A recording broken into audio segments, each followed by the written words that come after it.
نبی صلی الله علیه وسلم هم فرمایي دا خو د الله جل جلاله فرمان و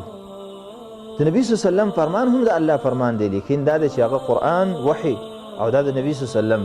هغه فرمایي کل ذنب ای زما امته هر ګناه عسى الله امید دی د الله نه ان یغفره چې معافي کي الا من مات مشرکا مگر هغه انسان چې په شرک کې لاړ او مؤمن قتل مؤمنا متعمدا او هغه انسان چې د هغه د لاسه یو مسلمان مړ شو ګوره مؤمن خو په قتل سره د اسلام نه ونوتلی لیکن دا دی چې دا ګناه ته نه معاف کوي یو ځل به دې بسوځي د جهنم ته دې یو ځل ارته عزتمندو تاسو سوچ کوئ څومره عظیمه او لویه د خطر نه ډکه ګناه ده بل یو حدیث کې راغلی دی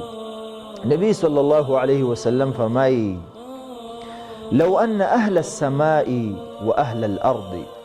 ای زما امته وی که چیرته د اسمان او د ځمکې مخلوق اشترکو فی دم مؤمن دی د یو مسلمان په وینه کې شریک شي لاکبهم الله فی النار الله جل جلاله به جهنم ته ټول ورته العیاذ بالله تاسو سوچ کوئ اهل السماء څوک دي اهل السماء ملائک دي یعنی په دې کې جبریل علیه السلام هم دی میکائیل هم پکې دی اسرافیل هم پکې دی دا نور ملائکې دي بالفرض که چیرته دغه ملائکې د اسمانونو ملائکې د ځمکې دا ټول مخلوق د یو مسلمان په یو وجنه کې شریک شي الله به دا ټول جهنم ته ورتوي دا څومره عظیم جرم دی لیکن زمونږ په معاشره کې دا څومره هغه عام شوی دی تاسو به وینئ په موبایل باندې یو سړی وژل کېږي په موبایل باندې همدغه رنګې چې پیسې د سره نه وي